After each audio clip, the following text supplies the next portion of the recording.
So do we know if people are here being covered in medical school or GP training? I'd like to introduce our presenter, Ruth McNair.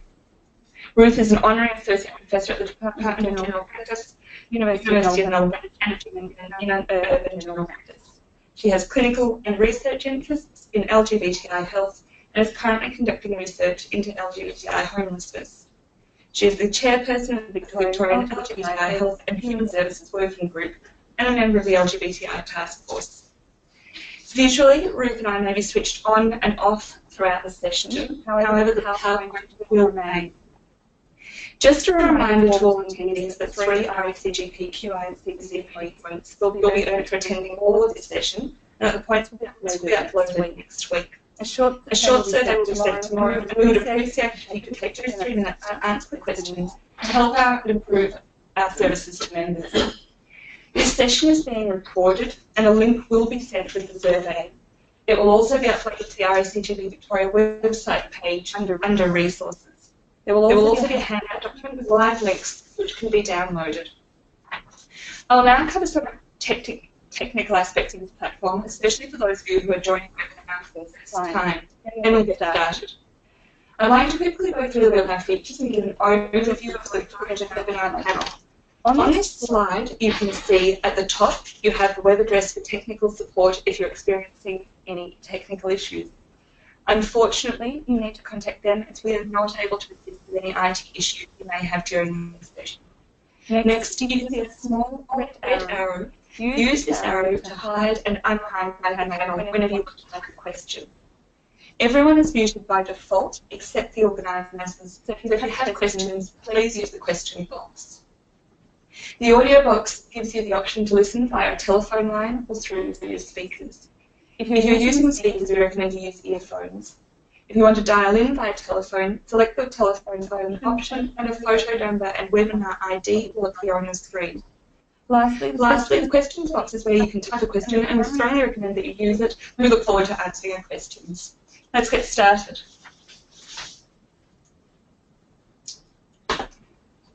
So we're going to start with a poll. This is just to give us a little bit of information about who's joining us tonight and where you're at in your general practice.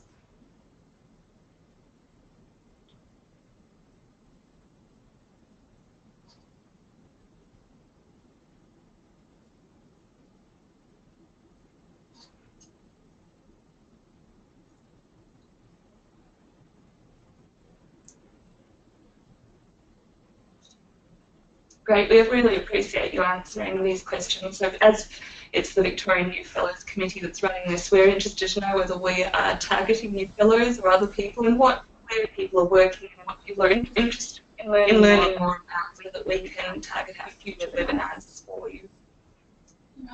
Yep. That's great, thank you.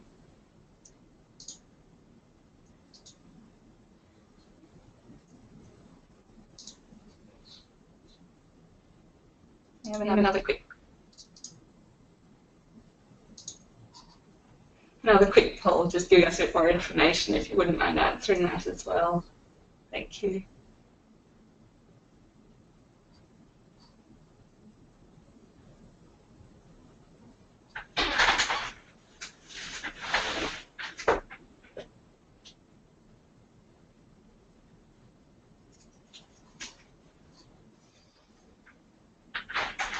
Great. Thank you. Okay, so I'll get started. It's Ruth speaking. Thanks very much for attending this webinar, and I hope you find this very interesting. So these are the learning outcomes that I'm going to address over the next few minutes. Hopefully you'll get an idea of what terms are useful in describing gender fluidity, acceptable to patients as well. Also to describe the health and psychosocial issues facing trans and gender diverse people, which really is very much bread and butter general practice. Further, an outline of the pathway to gender affirmation and the role of the GP. And finally, looking at resources and referral options. Ruth, I might get you to stop there. We've had a bit of feedback that the reception is choppy and that there's an echo. So maybe we can see what we can do about maybe sitting a bit closer or something, and then maybe if people could give us a bit of feedback. So still an echo. Can people hear us now? If you can give us some feedback on whether that echo's disappeared, that would be great. Closer is worse. Okay, so we'll try doing something. Is this any better? So somebody said yes, it is better. Great. Okay, something happened. Excellent. Which is great. Thanks. All right. Okay, thank you very much for all your feedback. Okay, so why is this important? Well, over the last year or two, there have been increasing calls for GPs to be very much more involved with trans care. And there's an article in JAMA that's written there. That's the reference if you'd like to have a look. That was really saying that general practice is the place for trans care by and large. There are special services that are required, but we have a really big role to play. And secondly, a big special issue of The Lancet just in 2016, which had a number of articles about transgender care. And this one in particular was calling again for primary care model for trans care. And this isn't their generic care only, this is also about their care as gender affirming. Thanks. So let's do poll 3. This is just to get an idea of your background knowledge in this area and level of comfort. So if you don't mind filling this in, we'll do that for a minute or so. So having been challenged by these articles and a number of others to become more trans inclusive, how comfortable are we feeling about that at the moment? I'm very aware that there's been very little education in this area, if any, that's been available, which is partly why we've set up this webinar. Yeah, absolutely.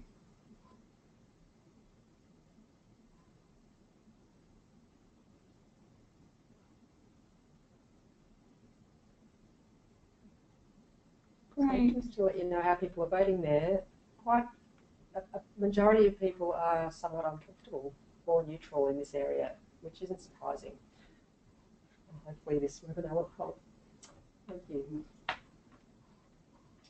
So let's move to the outline. So I'll cover definitions and statistics around this population group, health issues that arise, as I said, psychosocial context, which is very important, and then the medical and psychosocial care, particularly around transition or gender affirmation. And if I just define that for a moment, the current terminology is around gender affirmation, and that really means assisting a person to affirm the gender that they identify as. They may have identified as that gender for many, many years, even from childhood. So we've moved away from using the term transition, which would suggest that they're moving from one to another. They've always felt like that particular gender. Yeah, that's helpful. I think knowing the correct words to use. And I think most trans people would prefer that terminology. Yeah. Okay. So defining gender diversity, currently the in word or the in umbrella term is trans. Until really a couple of years ago we used to use transgender. That's still acceptable to the community, but most people would say they're trans. So this is anyone who identifies as a gender other than their birth assigned gender.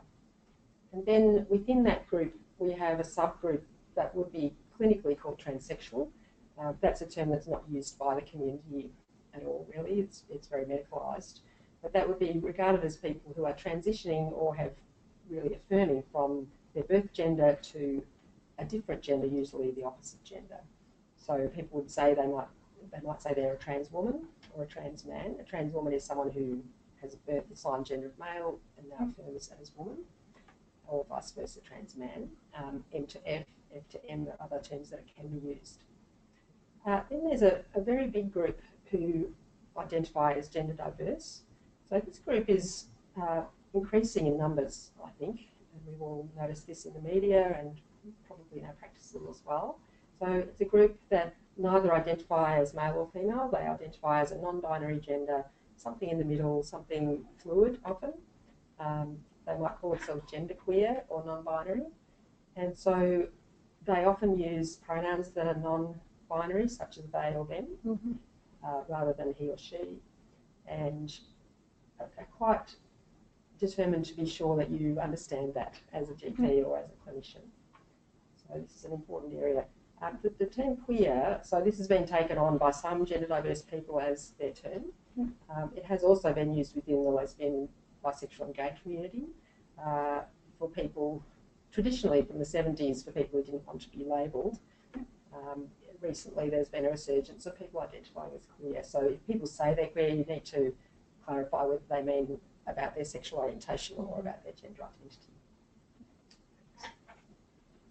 So some statistics, these are really difficult to come by. There's no population-based data in Australia at the moment, unfortunately. So for people who are trans, affirming to the opposite gender, maybe 1 in 1,000, may well be higher than that. For people who are trans overall, maybe 1 in 600. I'm starting to think these are really well underrepresented. The best figures we have are from a New Zealand high school study.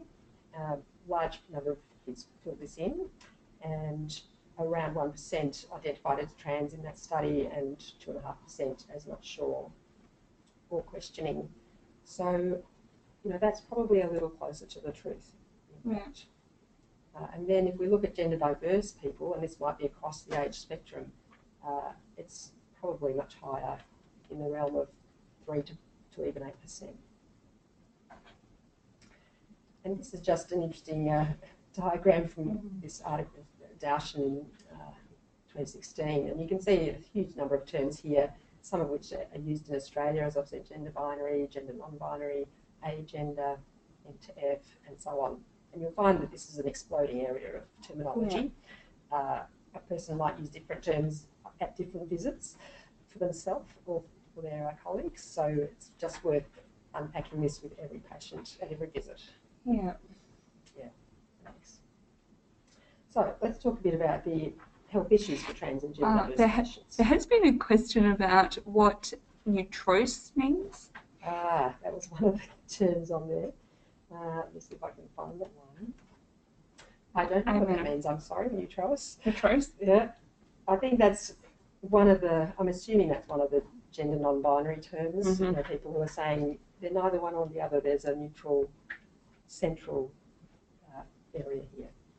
And I guess that's a good reminder that we should always clarify with our patients what they mean by that, rather than making assumptions. Yes, exactly. And they're fine with that. I think most trans patients are actually very comfortable with explaining the terminology so that you're fully aware. Okay, so the health issues. I'll go to the next slide, thanks. The main thing I'm going to focus on is mental health, and this is a really crucial issue for GPs. So trans and gender diverse people are notably worse off with their mental health, around depression and anxiety in particular. And just thinking about it in context of the whole LGBTQ community, so lesbian, gay, bisexual, trans and queer, we can see a differential across the different subgroups. So until recently we've packaged everyone together and said, well, the mental health is worse for this group. If we look at the individual subgroups, the lesbian and gay identified people have the best mental health amongst LGBTQ, and the trans and other or unsure groups have the worst mental health. I'll just give you some statistics on this. This is from the Private Lives Survey, which is quite a large convenience sample in Australia of LGBT people. And you're very familiar with the K10 scores. So the national average K10 is 14.5. Anything above 20 is regarded as distressed. And so we see for the male and female identified, or cis male, cis female, which is birth identified, they're hovering around that distress level but slightly under. If we look across to the right, for the trans female and trans male identified people in this study, much higher levels of distress. So that's one measure that we have. Thanks. This is a really large trans mental health study that was done by Curtin University a couple of years ago. So it had almost 1,000 trans people. And you can see here very high rates of depressive symptoms at the time of the survey, almost half of the sample, and 30% almost met the criteria for a current major depression. So this is very high amongst this group, and also very high rates of suicidal ideation.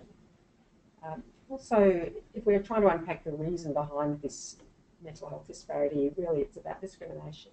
So you can see here 2/3 of this subgroup of this sample had experienced some form of trans discrimination, whether it be social exclusion or at the other end of the spectrum, violence and assault. So we believe that that's one of the key drivers of the mental health disparities for this group. And you can see another study that showed up to 87% had also experienced discrimination. So, this is very high levels. So around affirmation, and this is often the time they might present to GP when they're seeking affirmation of their gender. And that could be at any age. It could be as a teen, it could be as a 50-year-old person. So the first issue for many trans people is passing as their affirmed gender. And you can imagine if a person has gone through puberty, has developed their secondary sex characteristics as their birth assigned gender, it can be very difficult to pass as the other gender. It's easier if hormones are taken to create different secondary sex characteristics, but nevertheless that creates a huge amount of social disruption for them. And that might be within their relationship. Many lose their current relationship. It might be often within their job. And this is not just about passing, but it's about transphobia perhaps. Many people lose their job during affirmation. And also the systems that are required to change markers on their identity documents. They might be transitioning and developing quite a different appearance, but their driver's licence or passport still has their old name and old photos. So these are things we can support people through, asking direct questions about how it's going with affirmation in terms of their social relationships and their, I guess, ability to live in the world as their affirmed gender.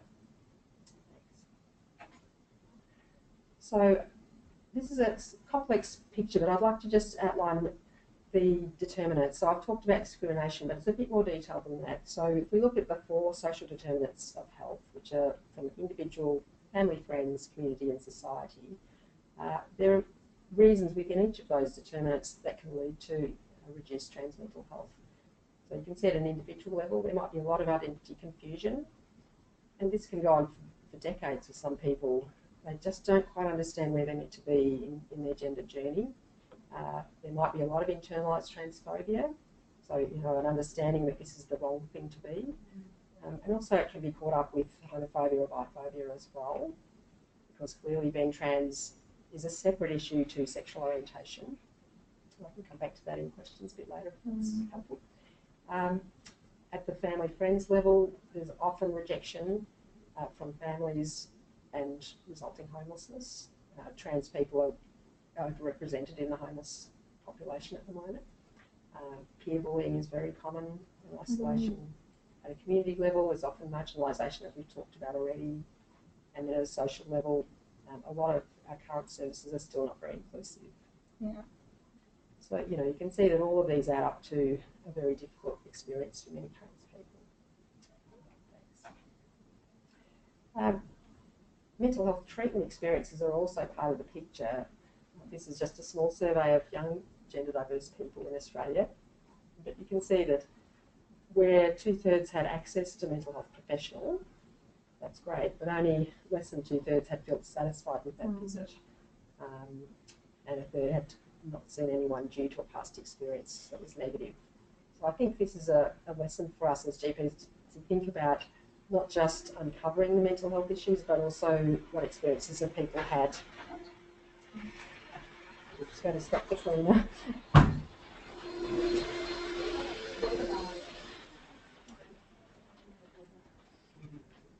Okay, thanks.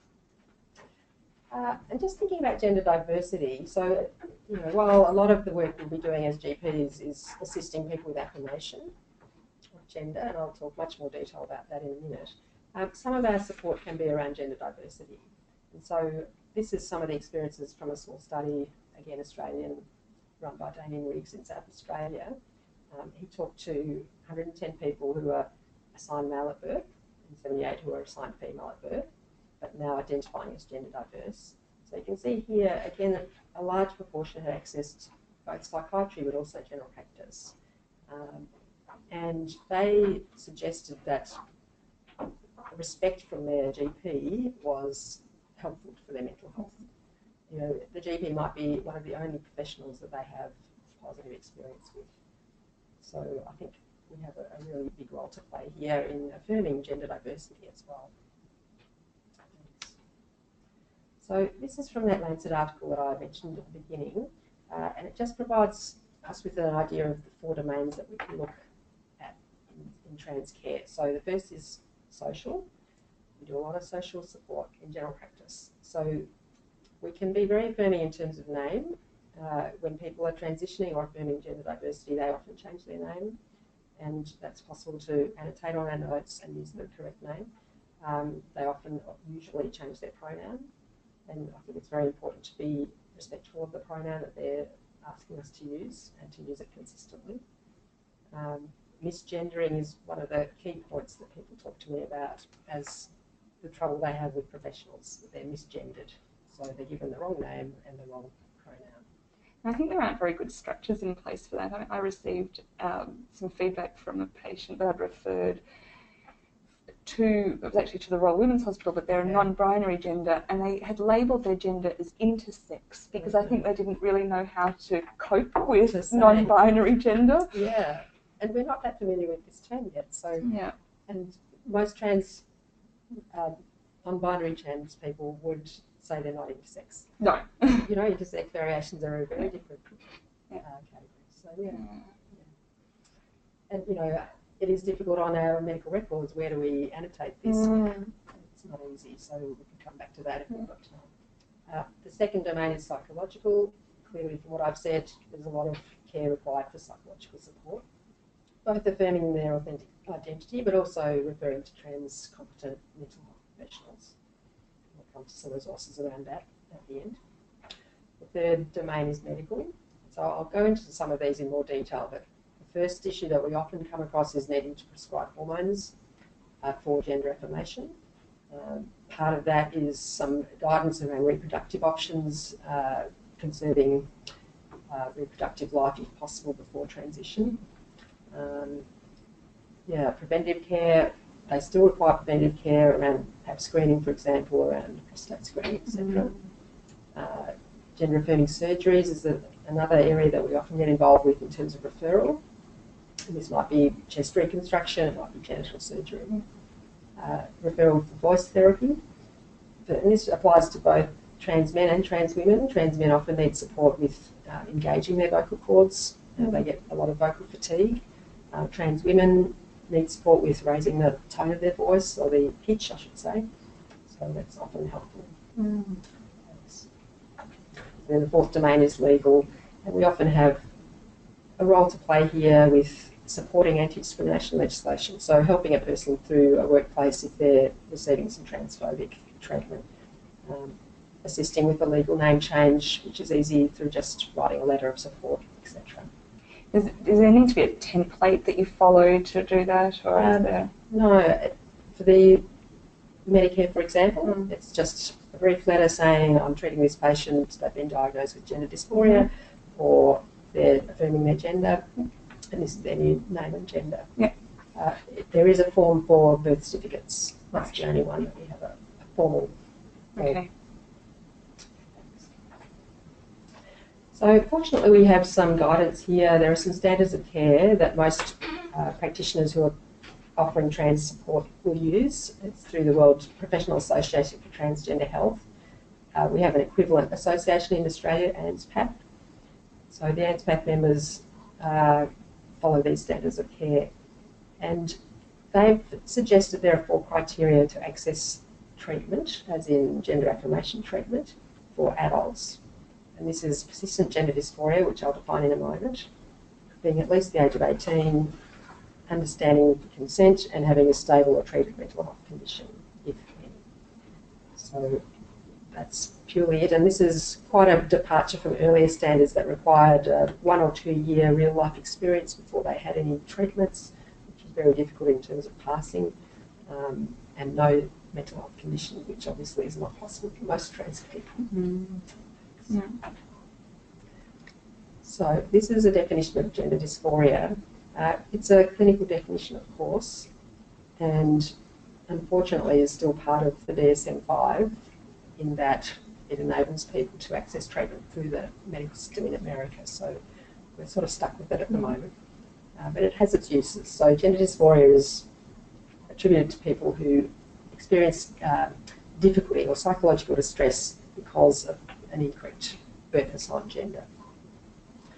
This often arises, if you're seeing adolescents, they might be presenting as gender diverse or trans as quite young children, and they're fine, assuming a positive family relationship. And then at adolescence, they're starting to see the wrong developmental changes and become increasingly distressed. So that's often a time when gender dysphoria becomes really overt. Here's one of the benefits.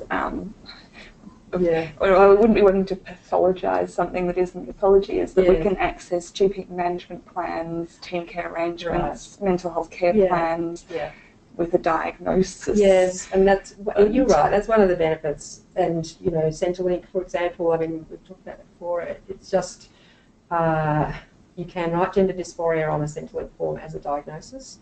You usually need to write other things as well to enable access to support, but nevertheless it is helpful. Yeah.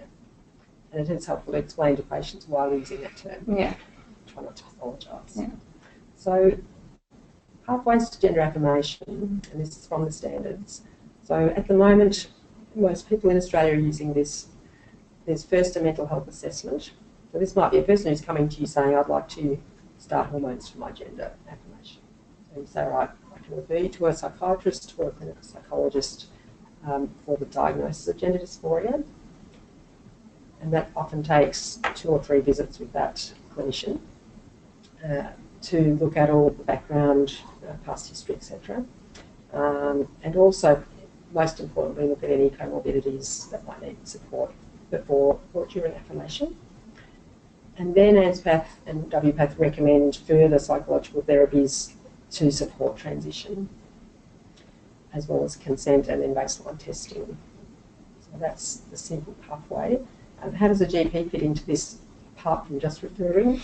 I think often it takes a few visits before the referral to get to know the patient, understand their background issues, but also particularly support after the referral so that they're enabled to access the treatment. Yeah, and on the basis of that, there was actually a question around speech pathologists, because that's one of the things that we can refer people for, and we can use a GP management plan and team care arrangement for that.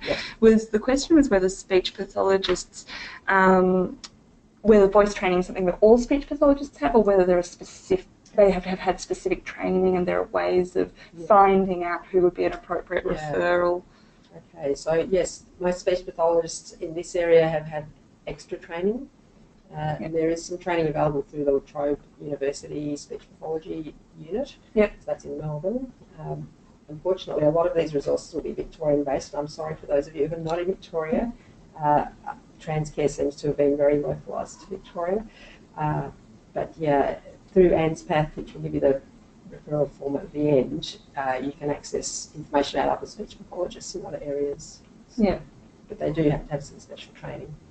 Yeah, okay, that's good. And there is another question about whether sexual health physicians can make the mental health assessment or diagnosis, and whether a mental health assessment is necessary.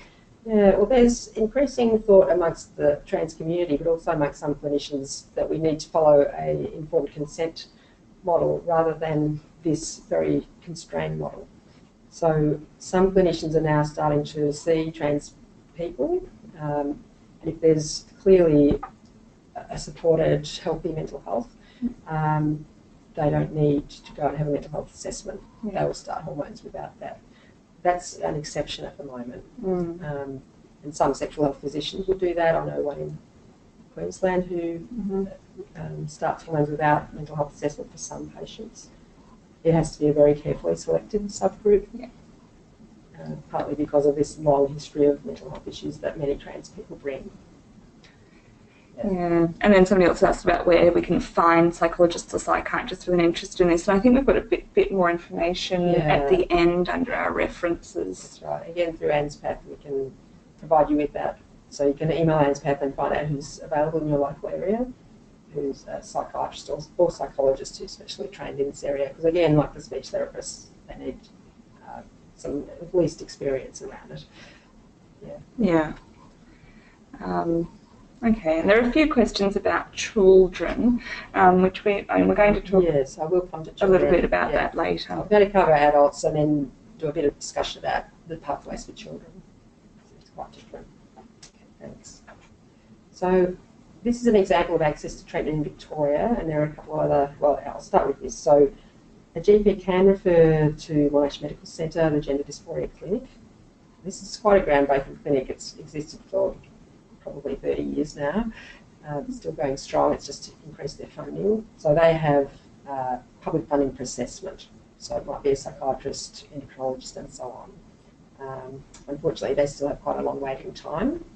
They've just established a secondary consultation approach with their main psychiatrist, Jaco Erasmus, so we can provide that information about him. And he's available to have phone conversations with GPs anywhere in Australia to discuss issues of whether a person needs a psychiatrist. Yeah, oh, that's great. So that's a helpful service they've just established. So apart from the Monash Medical Centre clinic, really what we're advocating, the people who are doing a lot of trans care, is that a lot of this can happen in general practice. And hopefully after this you'll start to see areas that you might be wanting to get involved with. So, you know, I think it is a shared care approach with the psychiatrist you do the initial referral to. But also as a GP we can prescribe the hormones, we can monitor and support the person through affirmation. Absolutely. Okay. Yeah, I'll leave the surgical issues. I'll come back to that. So, as I've mentioned, this is just a summary of what I think the roles for us can be. So the central box obviously is the biggest around affirmation. Assessing the desire for transition, I mean, that's another thing to step back and just say, okay, a person has identified as trans or gender diverse, but they might want to be affirming. Yeah. They might just want you to know that identity and to understand that as a contextual issue. So that's helpful to start with. Referral for gender assessment, as we talked about, mental health care support, prevention and screening, obviously. There are higher rates, we think, of alcohol and drug use and smoking amongst the trans population, so it's worth discussion at some point around that. And then hormones will come to elimination and surgical care. I think we've talked about those things already. Okay, let's move on. So let's move to hormonal treatments. So this is for adults. Again, I'll come back to children shortly. So the purpose of hormones are twofold. The first is to induce either feminisation for trans women or virilisation for trans men. And clearly that's about passing, not just about passing actually, it's about feeling you being in the right body. That's the wrong term maybe, but that's how I see it. So being able to feel fully feminine or fully masculine. And the second effect is to suppress their natural hormones through the hypothalamic pituitary axis. Okay, I'll just mention Thomas Beattie briefly. He is a trans man, he's American.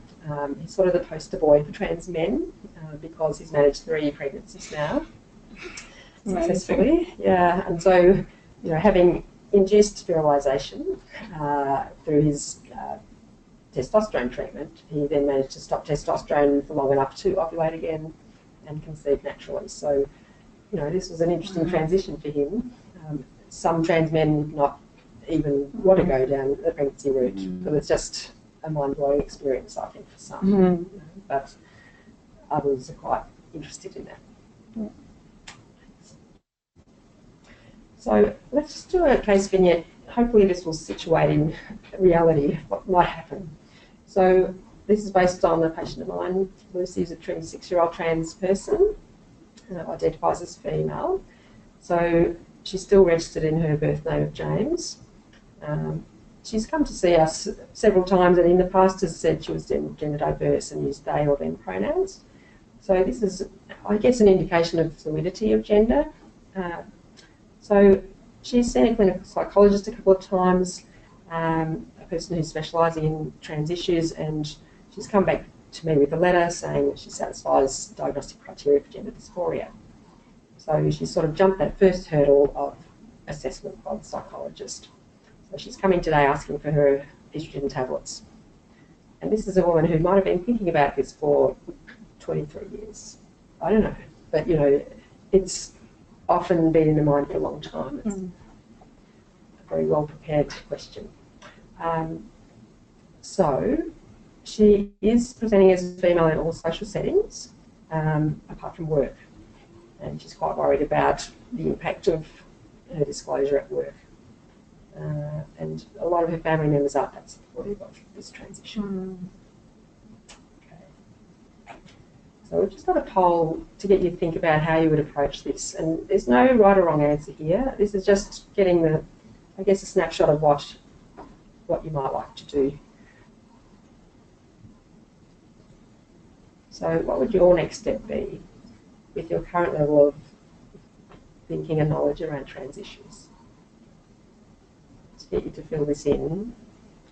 It's one of the questions, and I think you're probably about to talk a bit more about this, is whether it's appropriate to differentiate between gender and sex in someone who's trans. So yes. You're probably going to cover that maybe in terms of when we choose. Actually. Yeah, while you're doing the poll. Some advocate that we should do chromosomal testing, XY testing for people in the workup before hormonal treatment. Yep. And this would be to exclude intersex variation. Yep. And I don't routinely. Some advocate genital examination as well. Right. So, you know, there is some crossover between intersex and trans. And it's possible that some trans people actually do have an intersex variation, and that's why they feel trans. So, yeah, that's a legitimate thing to do. Legitimate, but not necessary. This one. Well, you know, in my experience of all the chromosomal testing I've done, I think I've found one in the last 10 years, and that's out of hundreds of people. So, yeah, but maybe it's good not to miss. Yeah.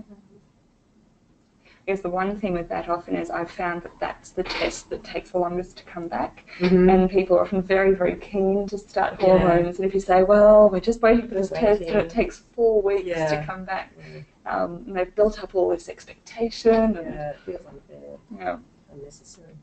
There's been a question on how much the chromosomal testing costs. My understanding is what's your understanding? I think it's Medicare. Yeah, I think it's Medicare covered as well. I haven't had any patients telling me they've had to pay for it. It's a freebie. So that's doing the poll. I can see that about half of you would refer to an endocrinologist, perfectly acceptable. About a third of you would do baseline blood testing. 14% would see her a few more times before doing anything else. So, you know, all of those are legitimate answers. Next one. You know, I'm advocating a flexible approach here. So, hormones. This is what you would prescribe for Lucy, given, and I'll come back to the baseline test, but yes, you would do baseline test first and then prescribe. So it can be, usually we start with tablets, and that's what many trans women are familiar with. Sometimes we use estrogen patches, particularly if women are older, to reduce the DVT risk. And sometimes we use gels, but often they need very high doses of gel. It's not very practical. So this is the dose range for estradiol tablets. You would start with 2 milligrams and then build it slowly over a period of weeks to 6 or 8 milligrams, depending on the clinical response and depending on blood test results. Many trans women also need anti-androgens, particularly if they're preoperative or still have their testes and endogenous testosterone. So we will do this in a stepwise fashion. Some people start with anti-androgens and then move to estrogen. I usually start with estrogen and then add anti-androgens. There's no right or wrong way here. And really it's just a matter of reviewing the person quite regularly, at least monthly, to review their clinical response and to review side effects and then work out dosing as you go. So we often start with, if we do start anti-androgens, spironolactone is a lot cheaper. and quite well tolerated by most people. So. Yeah, and it's a good question. Actually, contraindications for these medications. Are there any absolute contraindications? And that's a hard one. I mean, I had a trans woman who had a PNE, went to emergency, was told absolutely she had to stop her estrogen. Right. Estrogen for her was a life-saving medication. She was actively suicidal before she started it. So, you know, there's a very difficult line here. Yeah. You know, if there are absolute contraindications to estrogen, which, yeah, breast cancer. Yeah, there is a question about that as well, actually. Yeah. And these are, remembering these are birth assigned men, so breast cancer would be unlikely, but other estrogen-dependent cancers, that would be one in my head. But by and large, the majority of the other relative contraindications we would probably overlook in favour of prescribing estrogen, given that it's, I would go as far as saying, a life-saving medication for many people. You know, if they're absolutely contraindicated, you would have to just use anti-androgens and hope they get some benefit. And what about progesterone? You haven't commented on that, but it's definitely something patients come in requesting. Yeah, there's a very strong network amongst trans people. Yeah. So progesterone has gone out of favour, mostly because it has very limited additional benefit to these two hormones. You know, it may increase breast growth a little, but the side effect profile outweighs the benefit. So I try to discourage people from using progesterone. So this is the monitoring you would do. So baseline testing would be looking at their baseline hormonal levels and some of the things that may change because we're using a steroid-based hormone. So lipids, fasting glucose, prolactin, just to be sure there's no tumour there, liver function testing and full blood count. And then every 6 to 12 months, once they're on a stable dose, I'll do it more frequently at first, maybe 2 or 3 monthly. You'll do monitoring of the levels. We're trying with a trans woman to suppress her natural testosterone. We can do estradiol levels, particularly if they're on estradiol, and that gives you some benefit or some understanding of how much they've got. And then obviously the screening test that we've done listed there. For trans men, so this is birth assigned women who are transitioning to male, the key hormone is testosterone to generate beard growth, change body shape, deepen the voice. So generally we use an intramuscular parenteral medication, either the short-acting testosterones or there's a long-acting one which lasts for 12 weeks. We usually start with the short-acting just to get the body used to it, and then some people switch to the long-acting for convenience. There are a couple of other therapies that have become available which are topical. The Axiron, which is an underarm spray that's applied daily, and there's also a testosterone gel, Testo-Gel, which is applied to the skin daily. So these are actually quite effective, and some people prefer them. So the discussion often at the beginning is which method do people prefer? You know, are they willing to self-inject, which they can do with the short-acting testosterone? And I guess this is a really good time maybe to talk about how you can access those under the PBS and costs for both testosterone but also for estrogen and the... Okay, so under the PBS, you might be aware that about 2 years ago they removed all the gender requirements for medications. So it doesn't matter what gender a person is when prescribing anything. That means that for the trans women, we can write a prescription for any of the hormones required under the PBS. No need for an authority. And they're covered. For trans men on testosterone, it's slightly more complicated because there was a ruling, again, a couple of years ago from the PBS to limit the amount of prescribing by GPs of testosterone. And this was largely for middle-aged men who were getting prescribed for libido issues. But the trans men were caught up in this problem. So we now have to refer a patient to an endocrinologist or a sexual health physician for a single review before they can access testosterone on the PBS. Once they've had that review, or even while they're waiting for that review, we just have to have a date of the appointment, then we can prescribe under the PBS. So that's a good thing, although it's an onerous requirement. My understanding, though, is that the short-acting testosterone is actually reasonably cheap, even if it's not on an authority script, and so people can elect to continue on that. Yeah, yeah, that's right. I mean, the cost for testosterone short-acting is probably about $15 an ampoule. Right. So on private script. Yeah.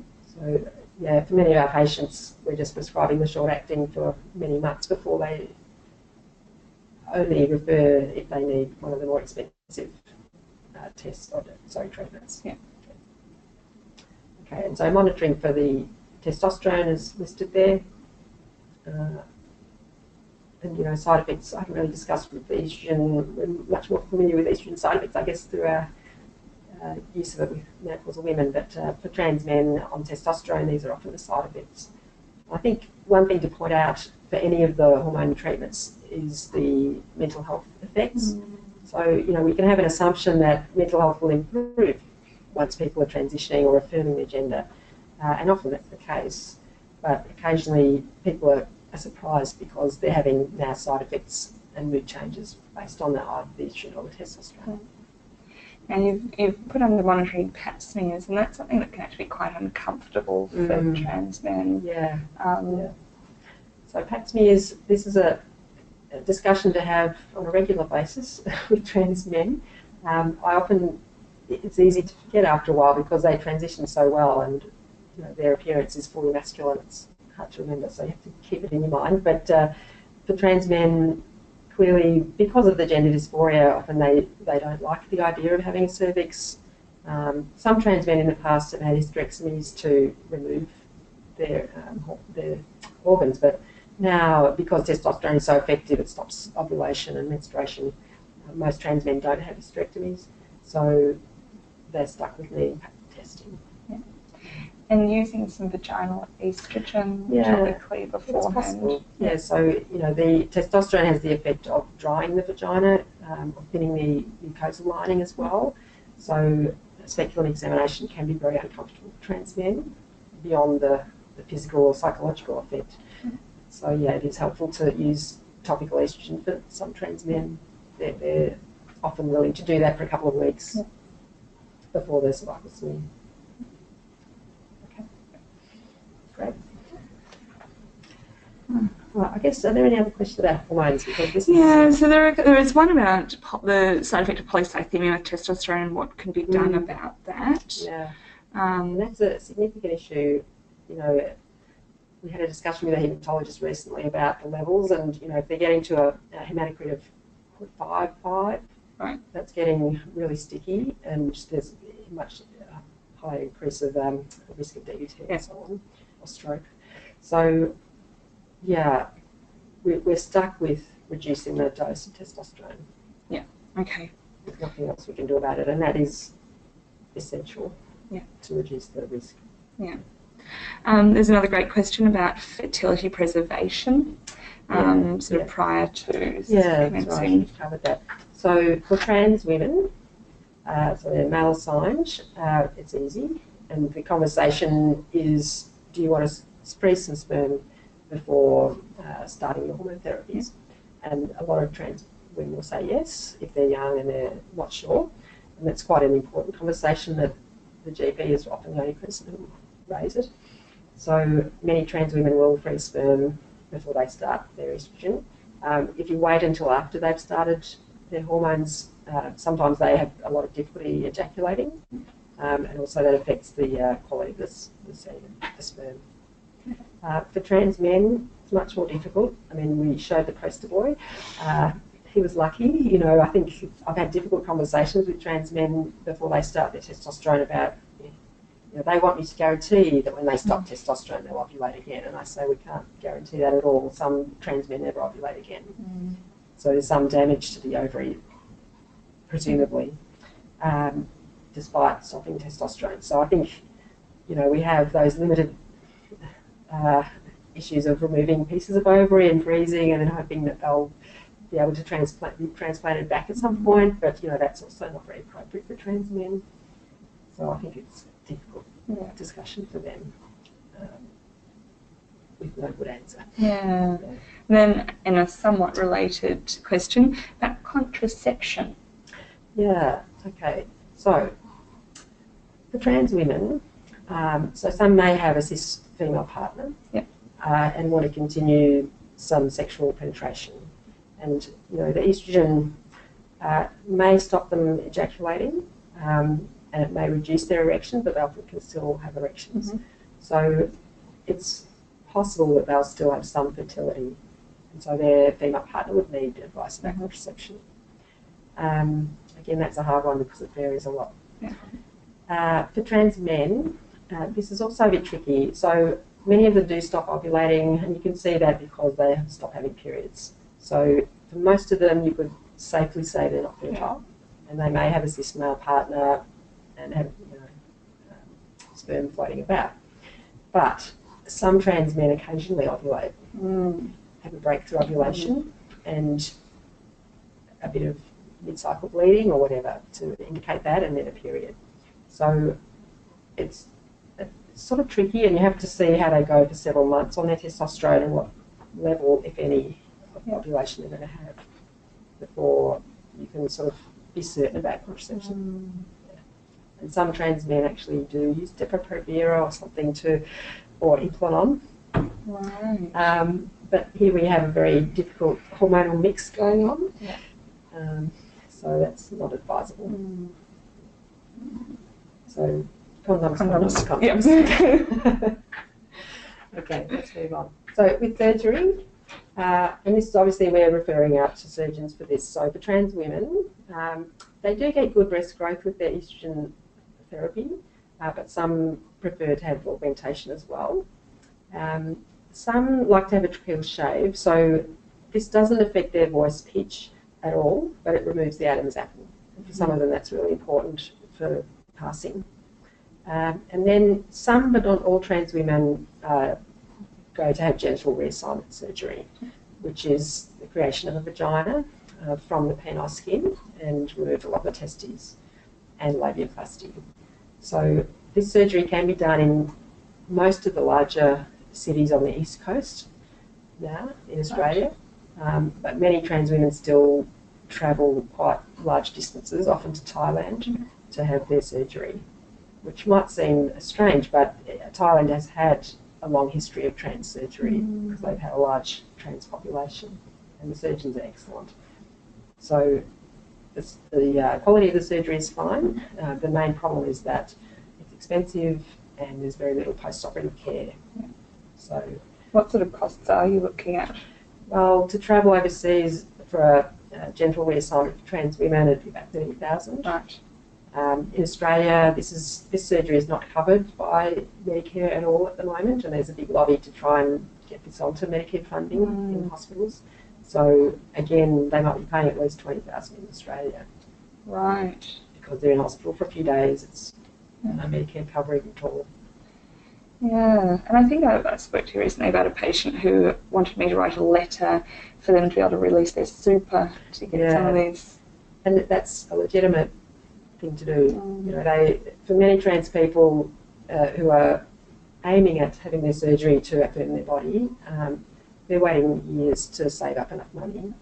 And so I have written a number of letters saying that this is an urgent medical need,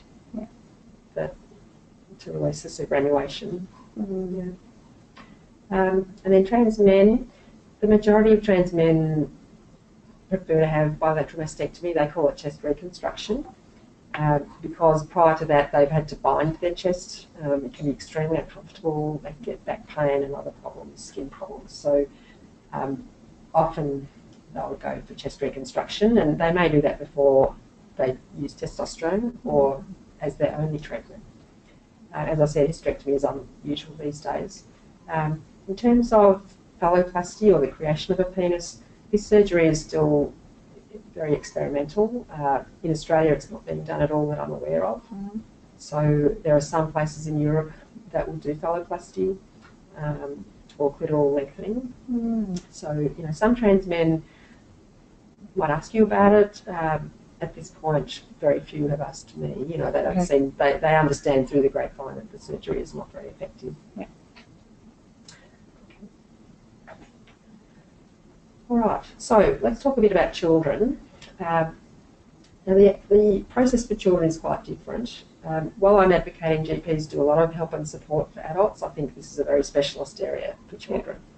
So, you know, again, in Victoria, we're very lucky we have a very world-class gender service at the Royal Children's Hospital.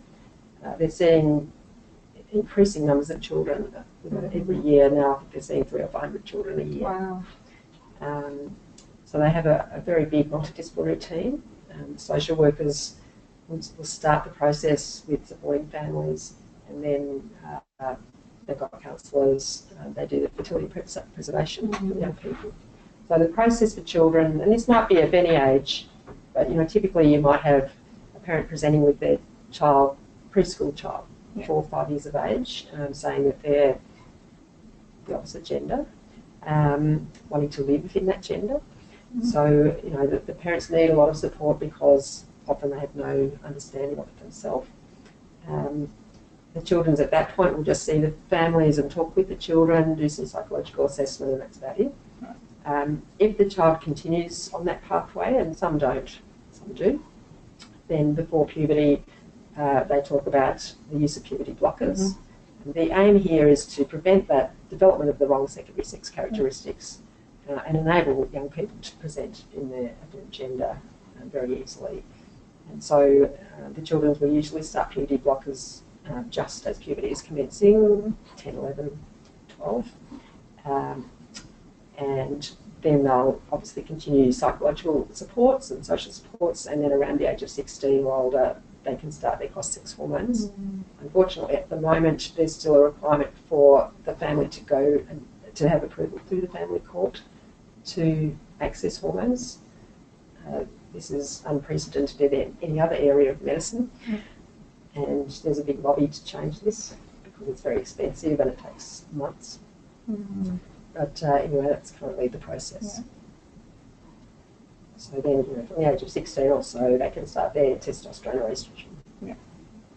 And you know, we're seeing quite a number of these young people in the practice who've gone through this system. They are, in general, so much more supported and psychologically so much healthier than the people of the previous generation who had no access to this.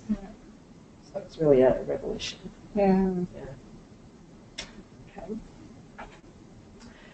So, I guess, are there any questions about children? I think you've answered them actually. Okay. Maybe support services, but I think you're going to cover some of that. Yeah. All right, so I'll just run through a list of some of the support services. I've tried to keep this as national as I can. So Q Life is a pretty amazing peer support service that's being run nationwide. It's a phone or internet-based counselling service. They do have some professional counsellors and peer supporters. So you can refer a person who's LGBT or I actually to this service. Trans or gender diverse are very welcome. And they can find out about local support groups. They can just talk to someone.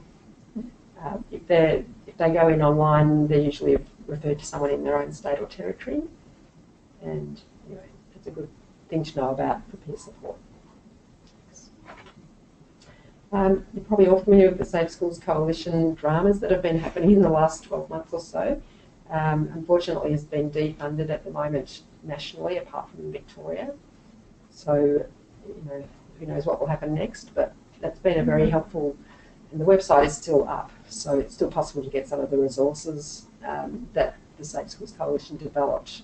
The purpose of it was really to create safe environments in schools and to create some training for teachers and staff around both same-sex attracted but also gender diverse students. So if we're in Victoria, you can still refer to this website and find out which of the schools have joined the coalition. So support groups, there are a number of, I think in every state and territory now there are trans support groups. And these apply to either adults or children or both. So there's Transgender Victoria, which is the peak in Victoria. The Gender Centre in New South Wales is a physical space as well as a support service. Trans Support Association of Queensland. So I think I've just listed a couple here. There's one in every state though. This group, the Parents of Gender Diverse Children, has just started in the last year or so. And it's a very committed group of parents who are supporting each other with information and referral advice as well. So, I think it's helpful to know what's out there in your local area so that you can refer. Yeah, absolutely. Because some trans patients, the first time they've ever discussed it is with their GP. They haven't networked or linked in yet. There are some online supports out there as well. A couple of books that are really useful for children. Transgender is another support network for families. So, there's increasing amounts of support available. This is a guide that's been produced by the Victorian Government. It's an online guide. Well, it's skipped on, but you'll see it in the resources as well. I'll just go back to it. So there's a trans and gender diverse section in that guide, and that gives a bit more detail beyond what I've talked about tonight. So, this is a good article if you're interested and want to read a bit more. This is in the family physician. Obviously, you can get a PDF of that. We've also got that in our resources.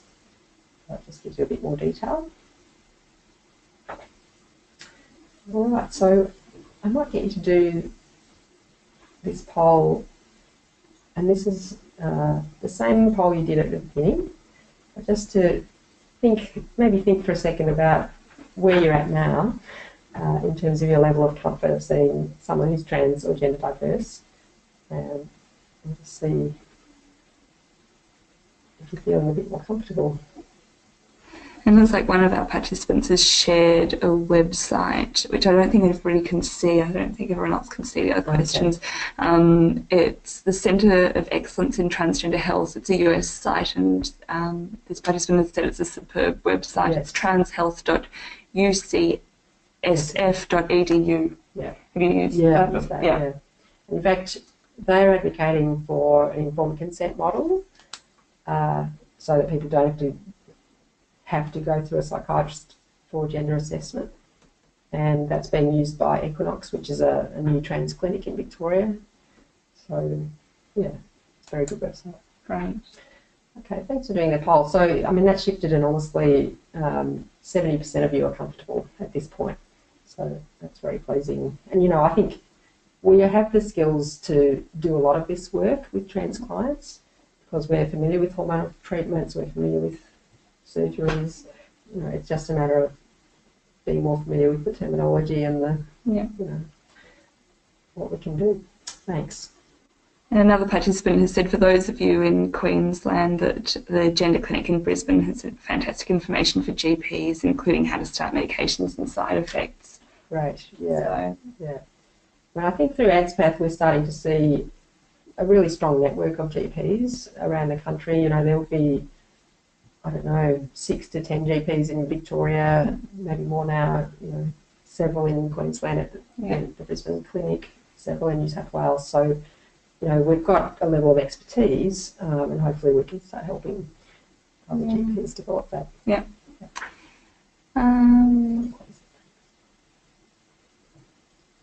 Well, while we're closing that one down, we've just got one question. Can you comment on the off-label status of hormonal treatment? Okay, I mean, this is, if you look at, for example, testosterone prescription or prescribing on the authority system, there are 3 or 4 criteria that you have to use one of to prescribe testosterone. And the one we can tick is androgen deficiency. You might, if you're a purist, you might say, well, a birth-assigned woman doesn't have androgen deficiency. She just wasn't born with androgens. She was actually, but not many. But, I think we have to work with the system that we have at the moment and not disadvantage our patients. So those of us who have a lot of testosterone prescribing for our trans men, we're happy to tick androgen deficiency. Okay, no, the participants clarified that it meant more in terms of TGA approval status. So I'm still not quite clear. Yeah, sorry, I'm not sure either. Yeah. We were talking about different forms of hormones, maybe. I'm not sure about that question. Sorry. Okay, well, this is a bit of one of those controversial sort of questions. What would you say to trans denialists who argue that identifying as the opposite gender to the one you were assigned at birth is more of a psychiatric issue of delusions, etc., than legitimately having been born the wrong gender? Yeah, people say that. I think they haven't met many trans people. You know, I think if you ask particularly a binary trans person, so, you know, Lucy, for example, she had a period of gender diversity, but she's a trans woman. If you talk to many of them, they have identified in this way since early childhood. It's a very common scenario. You know, before they had any social influences from peers, from media, from society in general. So I think it's quite clear to me that this is something that's developed within them, their identity of gender. I mean, yes, it's a socially constructed thing. There is more work being done on brain sex, and, you know, we don't know for sure, but there might be some influence of maternal hormones on the brains of trans people. And I'm sort of reluctant to go down that track, just as I'm reluctant to go down the track of genetic causes of sexual orientation, in that it's medicine trying to find reasons for everything, and we can be patient-centred and just say we understand how people identify, be respectful of that. Yeah. So anyway, that's how I respond to them. Let's do that final poll while we're looking at other questions. So this is just to give you a little bit of information about whether you're interested in more. We've just touched the surface tonight because we haven't had much time. And so there is another question just on the getting the mental health assessment prior, and given the long wait list for Monash, and the cost associated with private assessments.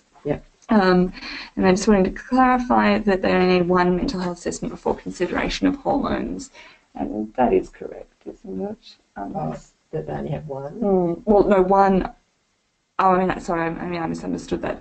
One mental health assessment, I thought maybe they meant only by one provider, but they need, maybe you can clarify. In general, most of the psychiatrists and psychologists would do at least 3 visits. It's quite a detailed set of tests that they're provided, or that they do. They're trying to exclude significant dissociative identity disorder, for example, which is one of the differential diagnoses. Schizophrenia, you know, there are some significant mental health disorders that might present as trans. So, you know, that's an important step, actually, which is hard to do as a GP, and hard to do in one session. Yes, definitely. But they don't need to be seen by a psychologist and a psychiatrist. They only need to be seen by one or the other. Thanks for that poll. So about 93% of you are interested to gain more information. Excellent. I'll go to the next poll. I think there's one more. Oh, no. Okay, so look, I'll just tell you a bit about what's coming. We are developing, there has been a health pathway developed. Many of you might be part of the health pathway system through the primary health networks. So the Hunter Primary Health Network in New South Wales developed an excellent transgender care pathway, which they did through a number of consultations with the trans community as well as specialists in the area. Barwon in Victoria have localised to their PHN, and the Northwest Melbourne PHN are about to localise it to our area as well. So we're hoping that we'll get this pathway out to a number of the PHNs around Australia, and that provides, I guess, a little more detail than I've given tonight. It will also obviously provide the local specialists in the area, which is the most useful part of the health pathway. I'm working on an online module with the RSCGP. Oh no, it's not with the RSCGP yet.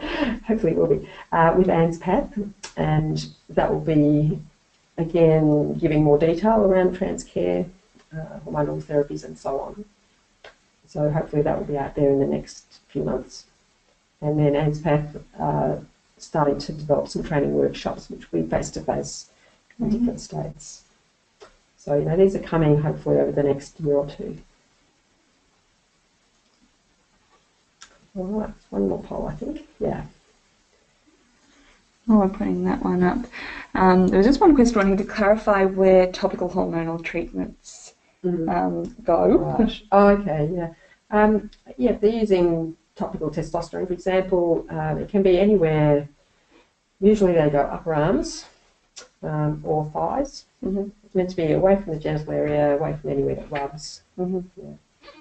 Yeah. Buttocks, another good place. Okay. Yeah. Cool.